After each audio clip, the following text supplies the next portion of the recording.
Good morning all. I am Dr. Priyanka Bhalerao and welcome to my YouTube channel Royal Educational Services.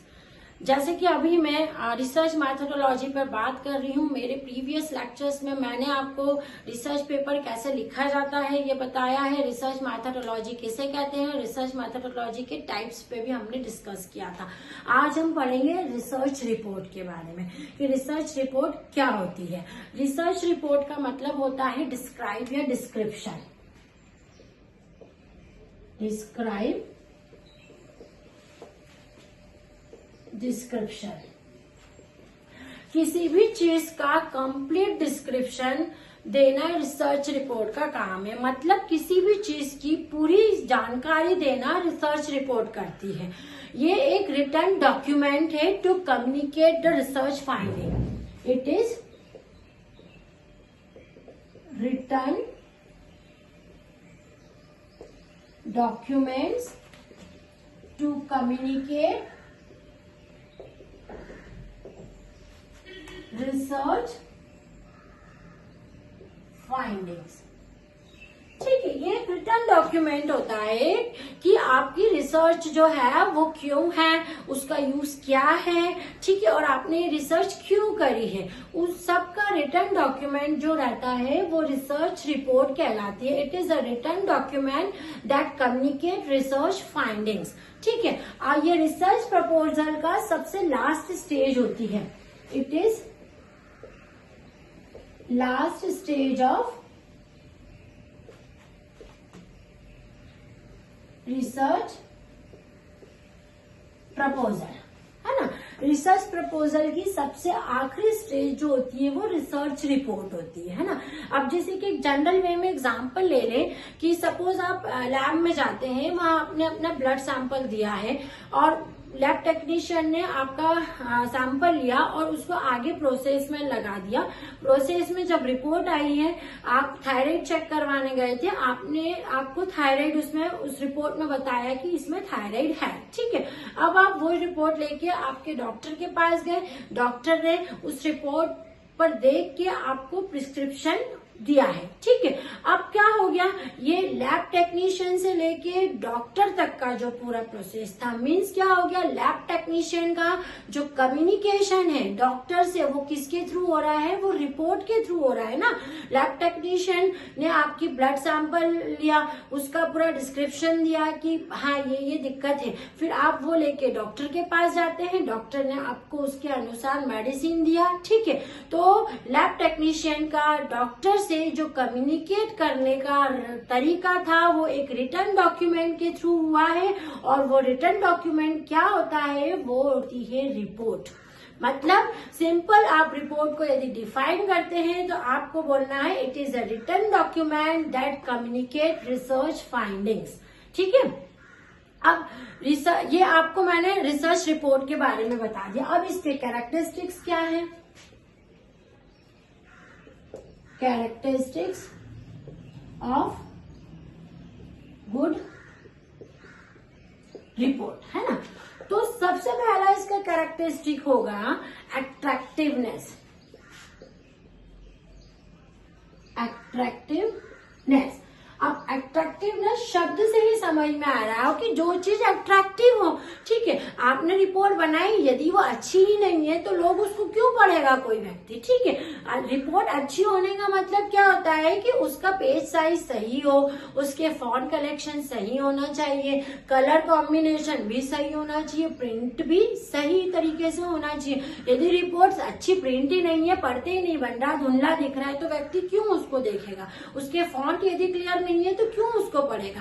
मतलब report जो होती है वो कैसी होनी चाहिए, उसका पहला कैरेक्टरिस्टिक होता है अट्रैक्टिवनेस, या उसके अंदर आपका page selection, print form, font size, colour, ये सारी चीजें इसके अंदर आती है अट्रैक्टिवनेस में।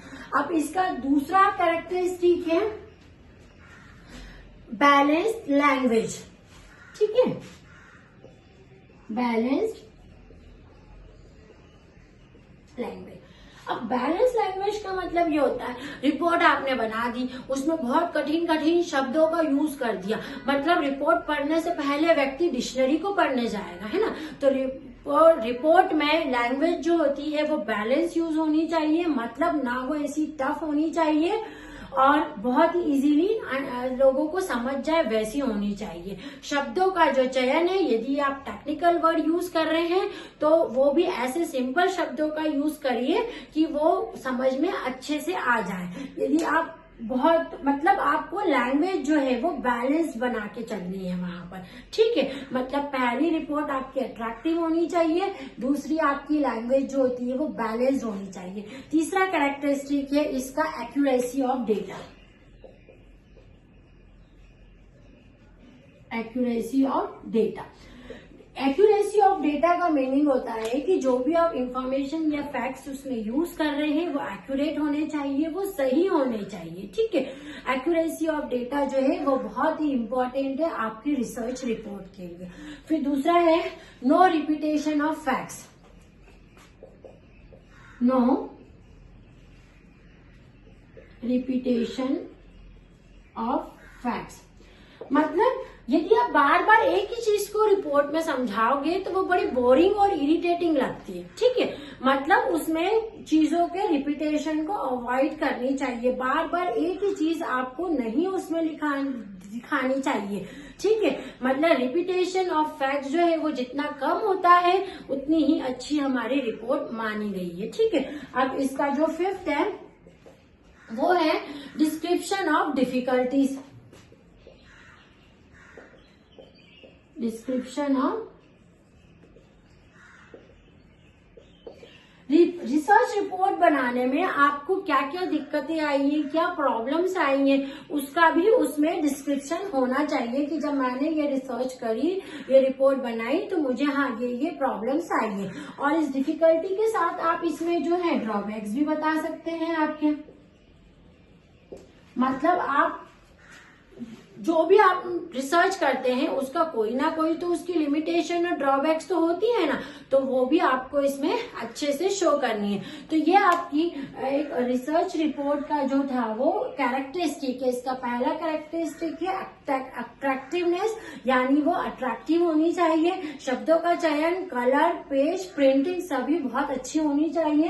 बैलेंस लैंग्वेज यानी लैंग्वेज अच्छी यूज होनी चाहिए जो इजीली सबको समझ में आ जाए। एक्यूरेसी ऑफ डेटा, जो भी डेटा आप यूज कर रहे हो वो सही होने चाहिए, जो इन्फॉर्मेशन आप ले रहे हो वो सही हो, पूरी जानकारी होनी चाहिए, ठीक है। रिपीटेशन ऑफ फैक्ट्स, उसमें रिपीटेशन जितने कम होते हैं उतनी ही रिसर्च रिपोर्ट अच्छी मानी गई है। अब लास्ट में आप उसमें बता देंगे कि डिस्क्रिप्शन ऑफ आपको रिसर्च रिपोर्ट करने में क्या क्या डिफिकल्टीज आई है, क्या कठिनाइयां आपको आई है, वो आप इसमें बताएंगे। और उसके ड्रॉबैक्स भी होंगे कि ये रिसर्च करने के बाद में आगे इसके कुछ ड्रॉबैक्स भी होते हैं। तो ये एक अच्छी रिपोर्ट जो है उसके कैरेक्टरिस्टिक है, ठीक है। अब उसके बाद हम देखेंगे format and layout of a research report, ठीक है। फॉर्मेट एंड और लेआउट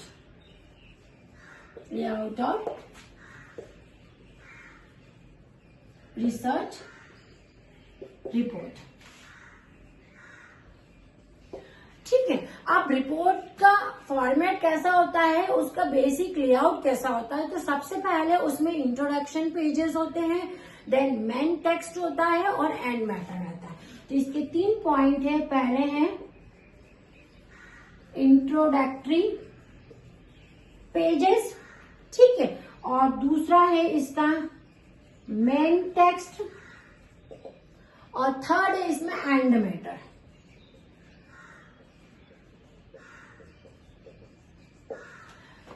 तो रिसर्च का फॉर्मेट जो रहता है वो ये वाला रहता है। पहले इंट्रोडक्टरी पेजेस होते हैं, फिर उसका मेन टेक्स्ट लिखा जाता है, फिर लास्ट में उसका एंड मैटर होता है। अब ये जो इंट्रोडक्टरी पेजेस की बात हो रही है ना यहाँ पर, तो इसके अंदर क्या क्या आता है। इंट्रोडक्टरी पेजेस में आता है आपका टाइटल पेज, है ना। जो कवर पेज बनाते हो ना टाइटल, इसमें यूनिवर्सिटी का नाम है, किसने ये रिसर्च करी है, किसके अंडर रिसर्च करी है, ये सब चीजें काय में आती है, टाइटल पेज में आती है। तो इंट्रोडक्टरी पेजेस में पहला जो पेज रहता है आपका वो टाइटल का रहता है। इसका दूसरा पेज जो रहता है एक्नॉलेजमेंट। इसमें जो दूसरा पेज है वो एक्नॉलेजमेंट का रहता है, जिसमें कि आप जो आपके साथ में है, आपकी किसने हेल्प करी इस रिसर्च में, उन सबको आप थैंक्स लिखते हैं ना, तो वो एक्नॉलेजमेंट में आता है। इसमें आप जो आपको सर्टिफिकेट्स मिले हैं इस दौरान, वो सारे जो सर्टिफिकेट्स है वो भी आप इसमें लगाते हैं। यूनिवर्सिटी के जो सर्टिफिकेट्स हैं वो आप इसमें अटैच करते हो, ठीक है। तो ये एक्नॉलेजमेंट में आता है आपका, है ना। अब इसके बाद जो आता है वो प्रीफेस आता है इसके अंदर, है ना।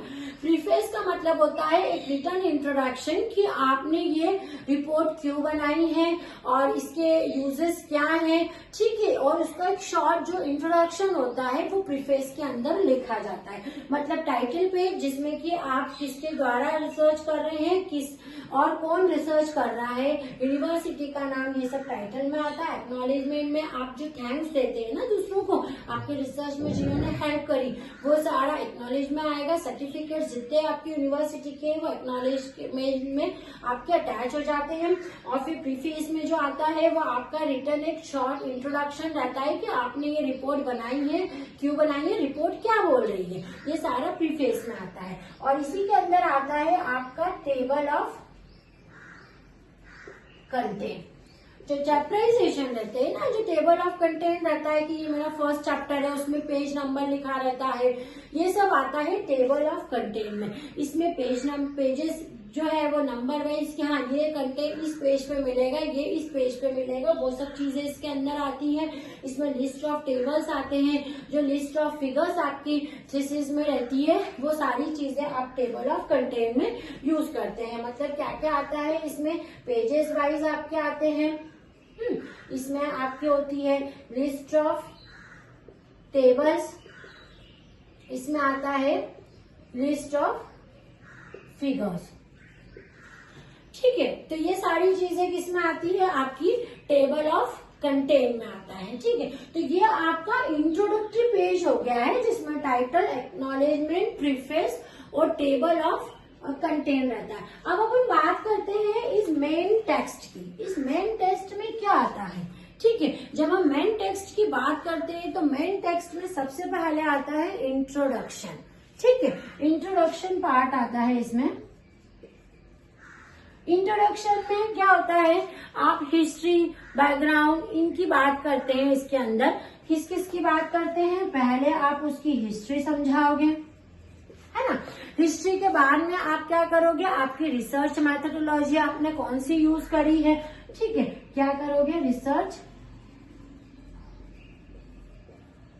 मैथोडोलॉजी जो आपने यूज करी है ना। अब रिसर्च मैथोडोलॉजी के बाद में आपने रिसर्च डिजाइन कैसे किया है, ठीक है, सैंपल साइज क्या लिया है, सैम्पलिंग टेक्निक्स क्या है, टाइप्स ऑफ डेटाज आपने कौन से यूज करे हैं और उनके एनालिसिस, उसकी जो डेटा की है वो आप लिखोगे। उसमें जो चार्ट्स आपने लिखे हैं एनालिसिस के पॉइंट में वो आप लिखोगे। मतलब आपका पोर्शन कैसा होगा इसका इंट्रोडक्शन का, सबसे पहले आपने उसमें हिस्ट्री लिखा उसकी, ठीक है।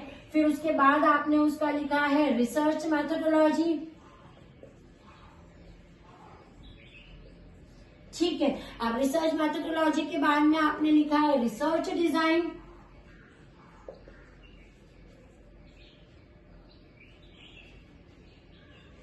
रिसर्च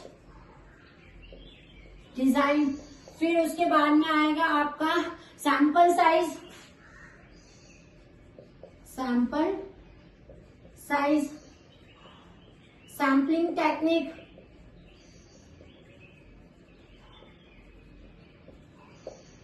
फिर आएगा आपका जो टाइप्स ऑफ डेटा,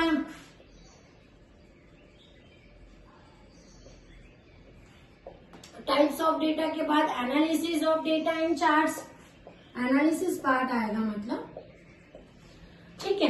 एनालिसिस के बाद में आपकी आएगी फाइंडिंग्स,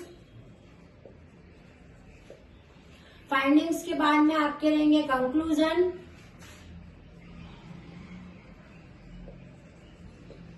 और लास्ट में आपका रहेगा लिमिटेशन। ठीक है, तो जो आपका मेन टेक्स्ट है उसका जो मेन टेक्स्ट का जो फॉर्मेट है, आपका मेन टेक्स्ट के अंदर आपका क्या क्या चीजें आती है वो मैंने यहाँ बताई है कि सबसे पहले आप हिस्ट्री लिखोगे, फिर रिसर्च मैथोडोलॉजी, जो भी मैथोडोलॉजी आपने इसमें यूज करनी है वो लिखोगे, फिर इसमें रिसर्च डिजाइन, आपका सैंपल साइज, सैम्पलिंग टेक्निक्स आ जाएगी, कौन कौन से आपने डेटाज यूज करे हैं वो डेटाज आ जाएंगे, एनालिसिस यानी जो आपका कैलकुलेशन पार्ट रहेगा, मतलब आप यदि ग्राफ बना रहे हैं या जो भी आपने कैलकुलेशन किस तरह से आपने करे हैं वो सारा एनालिसिस के अंदर आ जाएगा, फिर ये आपकी फाइंडिंग्स की उन एनालिसिस से आपको क्या फाइंडिंग मिली वो आ जाएगा, लास्ट में आपका ओवरऑल जो कंक्लूजन रहता है वो इसमें आ जाता है, और फिर लिमिटेशन कि आपने जो पूरी रिसर्च करी है उसकी लिमिटेशन क्या क्या है। तो ये सारी चीजें आती हैं आपके मेन टेक्स्ट के अंदर। अब बात करते हैं हम एंड मैटर की। तो एंड मैटर में आपका आता है अपेंडिक्स। ठीक है, अपेंडिक्स आएगा इसके अंदर सबसे पहले अपेंडिक्स। अपेंडिक्स का मतलब होता है कि जो भी क्वेश्चनरीज, जैसे आपने क्वेश्चनरीज यूज करी है रिसर्च के लिए या आपने इंटरव्यू कंडक्ट करे हैं, तो उनकी जो शीट्स होती है ना वो आप इसके अंदर अटैच करेंगे, है ना। अब वो पूरी की पूरी आप अपनी रिसर्च रिपोर्ट में तो नहीं लगाएंगे, तो उनको लगाने के लिए भी हमारे पास में एक ब्लॉक है, तो वो कौन सा पार्ट होता है, वो अपेंडिक्स का होता है आपका। ठीक है, तो अपेंडिक्स में आपने जो भी क्वेश्चनरीज या इंटरव्यूज की जो शीट्स हैं, जो रिजल्ट है, वो आप इस अपेंडिक्स में जो है वो लगाओगे। फिर उसके बाद इसमें आता है आपकी बिब्लियोग्राफी, मतलब जो आपने रिसर्च के लिए जो भी बुक्स या जर्नल्स का यूज करा है ना, वो सारा पार्ट आपकी बिब्लियोग्राफी में आ जाएगा। जो भी आपने जर्नल्स पढ़े थे या जो बुक्स आपने पढ़ी थी, कुछ लिंक्स का भी यूज किया होगा, तो वो सारा जो हिस्सा है वो आप बिब्लियोग्राफी में लिख देंगे। ठीक है, उसके बाद में जो आता है वो होती है ग्लॉसरी। ग्लॉसरी का मतलब होता है कि आपकी रिसर्च की एक शॉर्ट सी डिक्शनरी होती है, इसको आप शॉर्ट डिक्शनरी बोल देते हैं, क्योंकि जो टफ वर्ड्स आपके उसमें यूज हो रहे हैं आप उनको यहाँ पर अच्छे से समझा देते हैं। ये आपका लास्ट में आता है। तो ये जो पूरा है आपका रिसर्च रिपोर्ट के फॉर्मेट और लेआउट में जो आपकी चीजें आ रही हैं, इंट्रोडक्शन, मेन टेक्स्ट और एंड मैटर। ठीक है, तो ये आपकी रिसर्च का पूरा एक फॉर्मेट और लेआउट है। आपको मेरी वीडियो पसंद आई है तो प्लीज इसको लाइक एंड सब्सक्राइब कीजिएगा और देखते रहिए मेरा ये आरएम का वीडियो। इसमें मैं रिसर्च मेथोडोलॉजी की हर एक टॉपिक्स को कवर करूंगी। ठीक है,